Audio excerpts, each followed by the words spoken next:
Alô você! Estamos aqui começando um projeto maravilhoso que é o Domingão do Alfacom. A partir de agora você vai ter uma coisa decente para fazer em casa no domingo, né? Ao invés de ficar sentado ali no sofazão, curtindo aquela preguiça. Filho, vamos estudar porque o concurso público vai ser a grande oportunidade de você transformar a sua realidade. E para te ajudar, eu trouxe aqui o direito constitucional. Nós pegamos aqui algumas questões dos últimos concursos que tem vindo aí mostrando a nova tendência do direito constitucional, tanto para a prova de nível médio quanto para a prova de nível superior. Nós estamos encontrando aí questões aí que realmente elas exigem do candidato, dependendo da banca, um raciocínio mais apurado, conhecimento do texto constitucional. E é isso que eu vou fazer com vocês agora. Nós vamos resolver algumas questões de vários temas do direito constitucional e eu espero que com essas questões você possa estar relembrando aí o conteúdo que você já estudou e também tirar algumas dúvidas. Vamos começar então? Primeira questãozinha que eu trouxe aqui para vocês, uma questão bacana, que vai falar aí sobre a responsabilidade do presidente da República. Cara, esse tema está vindo muito em prova, é um tema presente na maioria dos editais, geralmente ele vem lá, Poder Executivo, responsabilidades, quem faz estuda para PF, PRF, estuda Banco Central, estuda qualquer concurso dessa área aí, você vai encontrar esse tema lá no seu edital. E aí trouxe uma questãozinha aqui bacana, essa foi uma questão que caiu agora em 2013 na prova da Polícia Civil do Distrito Federal, questãozinha boa, olha só o que diz. Compete privativamente ao Senado Federal autorizar por 2/3 dos seus membros a instauração do processo contra o presidente e o vice-presidente da República. E aí, meu querido, o que você marcaria aqui, certo ou errado? Cara, essa questão cai direto em prova e sempre tem alguém para bisonhar. Olha só, eu vou praticamente começar mapeando aqui para vocês como que se dá essa teoria da responsabilidade do presidente da República. A teoria da responsabilidade do presidente, ela está ancorada no princípio republicano. É com base nesse princípio que a Constituição Federal definiu as formas de responsabilizar o presidente pelos seus atos. Então nós temos dentro da Constituição Federal duas formas de responsabilizar o presidente. Nós podemos responsabilizar o presidente por chamado crime de responsabilidade, né? Crime de responsabilidade. Essa aqui é uma infração de natureza político-administrativa que o presidente mais uma galerinha top responde, tá? Nós também teremos dentro da Constituição Federal a possibilidade de responsabilização do presidente por infração penal comum. Infração penal comum. Meus queridos, essas são as duas formas de responsabilização previstas aí no texto constitucional para o presidente da República. Apareceu qualquer outro tipo de responsabilidade, não tem regra especial. A Constituição não falou nada. Ela trouxe regra especial para cá. E quando ela fala disso aqui, lá no artigo 85 e 86 da Constituição Federal, ela começa a trazer algumas regras protetivas ao presidente, são prerrogativas. E aí a gente entra num tema muito interessante, que é o tema das chamadas imunidades.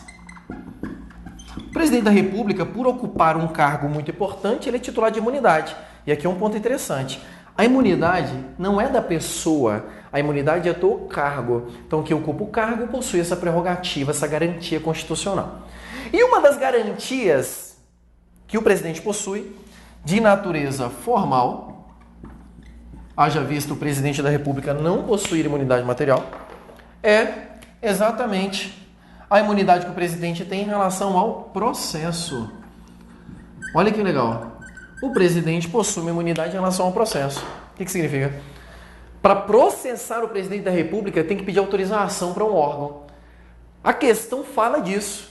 Fala da imunidade do presidente em relação ao processo.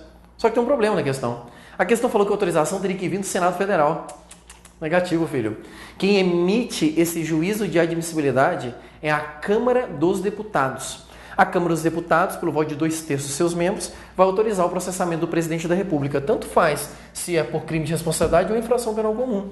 Logo, esta primeira questão que nós resolvemos aqui está errada. Está errada por quê? Porque ela falou aqui que compete privativamente ao Senado Federal autorizar.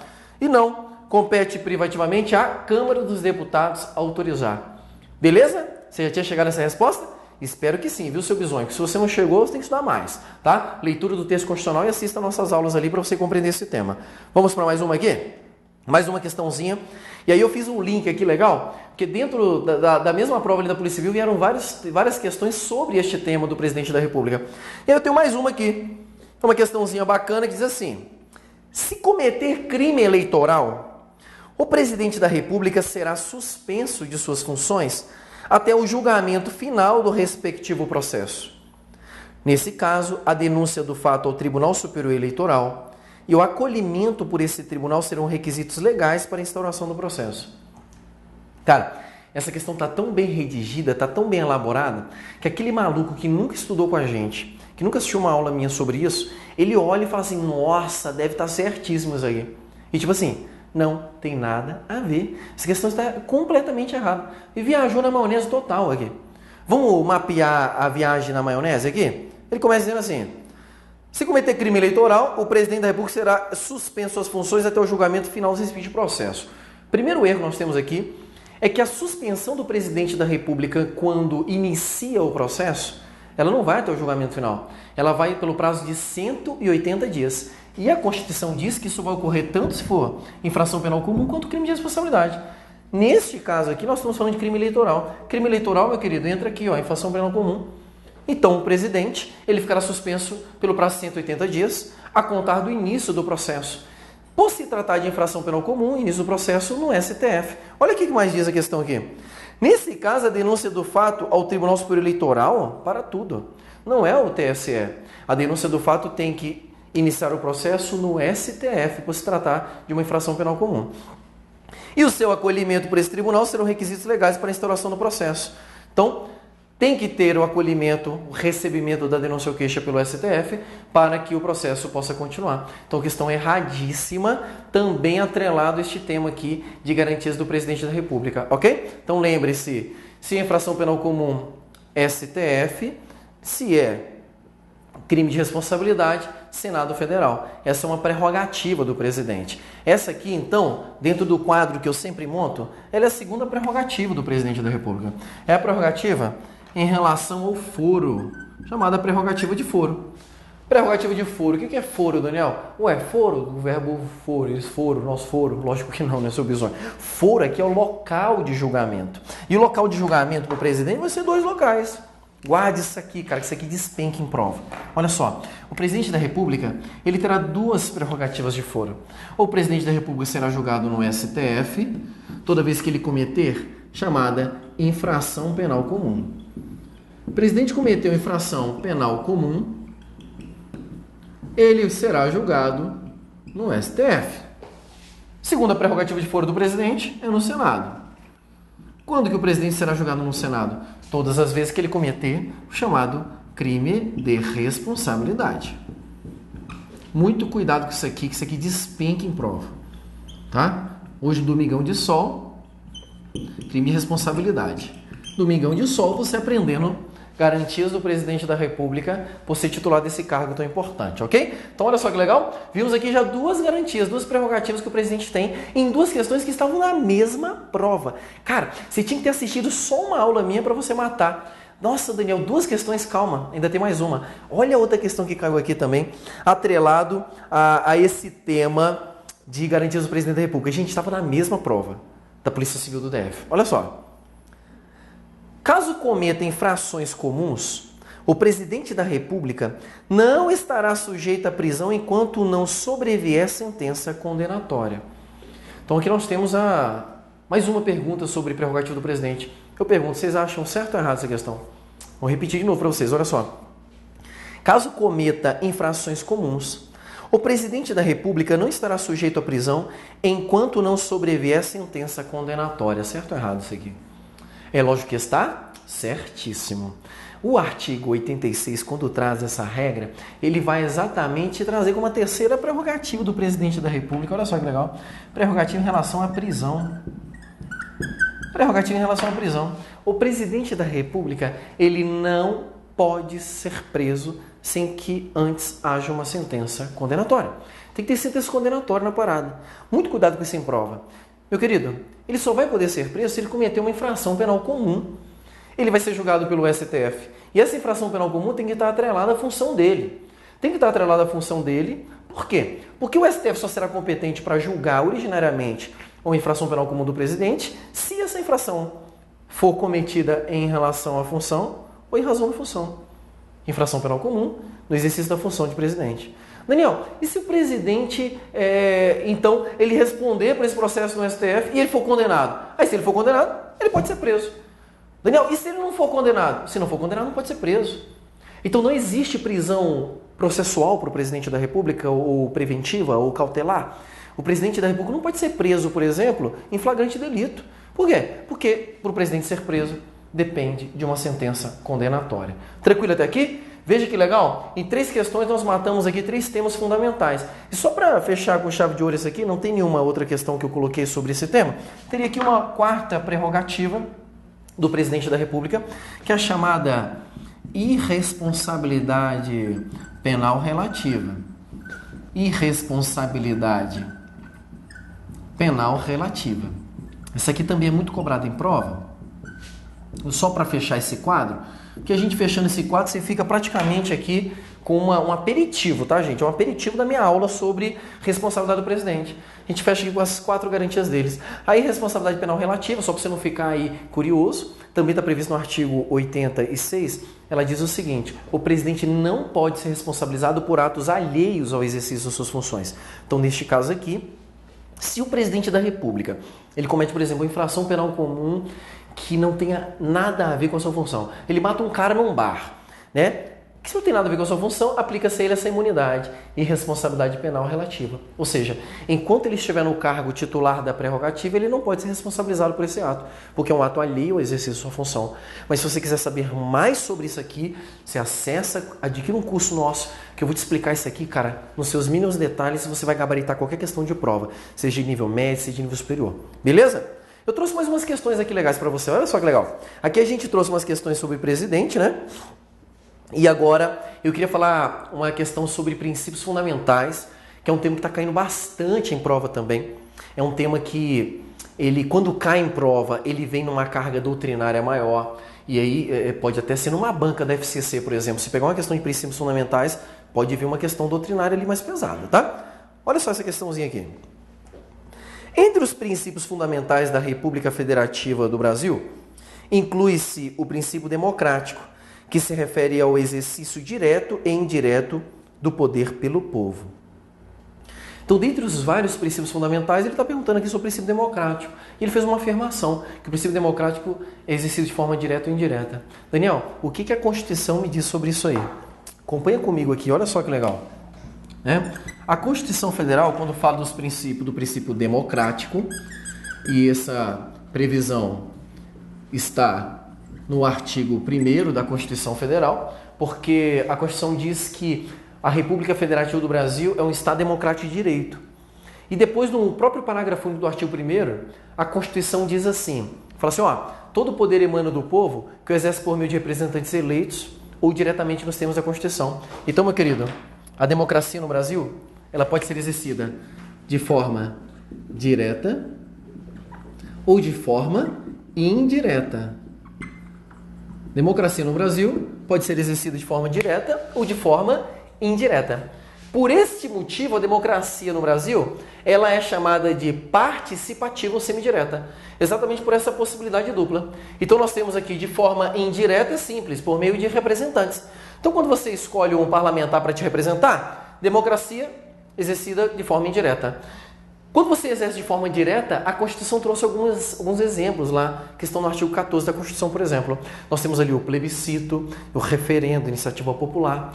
Todas são formas diretas de exercício dos direitos políticos.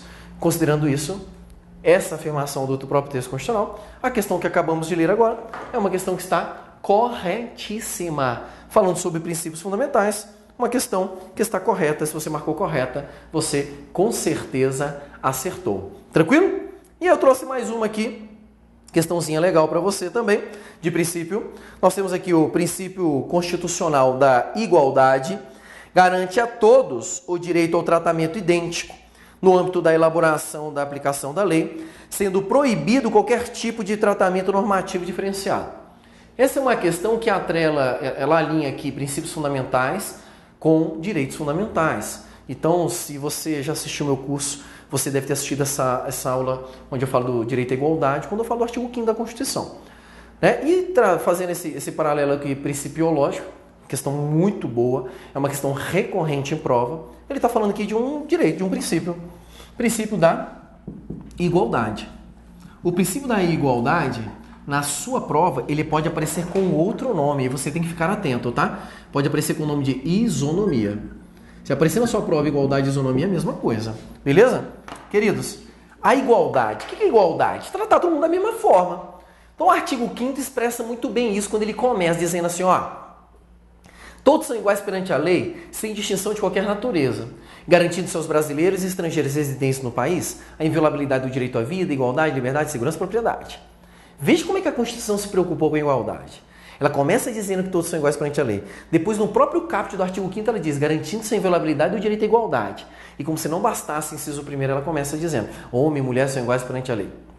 Cara, desesperada a Constituição falou assim, olha, eu quero que todo mundo seja tratado da mesma forma. Beleza. Aí eu começo a estudar o tema e começo a ver uns negócios que eu acho assim meio absurdo, assim, né? Por exemplo, licença maternidade. Olha que absurdo, gente. O homem tira 5 dias, a mulher 120 dias. Mas os dois não são pais, são iguais, homem e mulher têm que ser tratados da mesma forma? Que injustiça é essa de deixar só 5 dias para nós, somos homens, né? Mulheres não ficam bravas comigo, é uma análise jurídica da parada aqui. Aí, como se não bastasse esse grande privilégio da mulher de ficar 120 dias sem fazer nada em casa, você ainda tem lá a aposentadoria. Aí a aposentadoria você vai ver lá, homem, aposenta com uma certa idade. É mulher, 5 anos a menos que o homem. Cara, criaram o mito de que a mulher trabalha mais que o homem, por isso que ela tem que se aposentar mais cedo.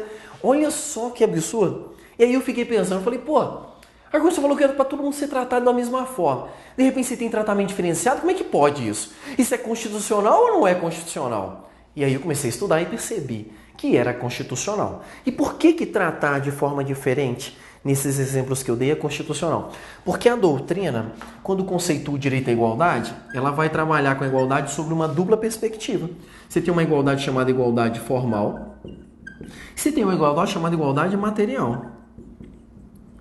A igualdade formal é aquela que está no caput do artigo 5º, que diz assim, ó, todos são iguais perante a lei, sem distinção de qualquer natureza. Pronto, igualdade formal. Se você vai fazer um concurso público, a prova objetiva, igualdade formal, todo mundo faz a mesma prova. Se você é burro, se você é inteligente, se você é pobre, se você é rico, mesma prova.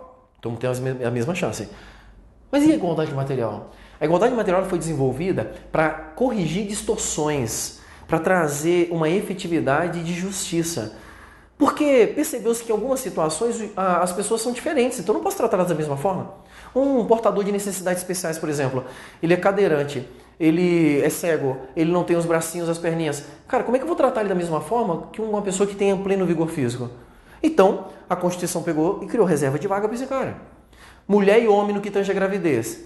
Fora a minha brincadeira ridícula que eu fiz, a mulher, tipo assim, não tem dúvida alguma que a mulher sofre muito mais durante o processo da gravidez que o homem. O homem é cachaceiro, fica bebendo, daí depois que a mulher nasce, ainda vai beber o mijo da criança, né? E precisa só de 5 dias para isso, a mulher não. Precisa de 120 dias para se recuperar emocionalmente, psicologicamente, fisicamente. Por que esse tratamento diferenciado? Porque as pessoas estão em situações jurídicas diferentes. Igualdade material é tratar os iguais com igualdade e os desiguais com desigualdade, na medida das suas desigualdades. Considerando essa interpretação que é adotada pela nossa Constituição Federal, essa questão aqui, ela está certa ou errada? Olha o que ele diz assim. Ele falou assim, ó, o princípio da Constitucional da Igualdade garante a todos o direito de tratamento idêntico ao âmbito da elaboração e aplicação da lei, sendo proibido qualquer tipo de tratamento normativo diferenciado. Questão erradíssima. Por quê? Porque é permitido o tratamento diferenciado todas as vezes que a situação exigir.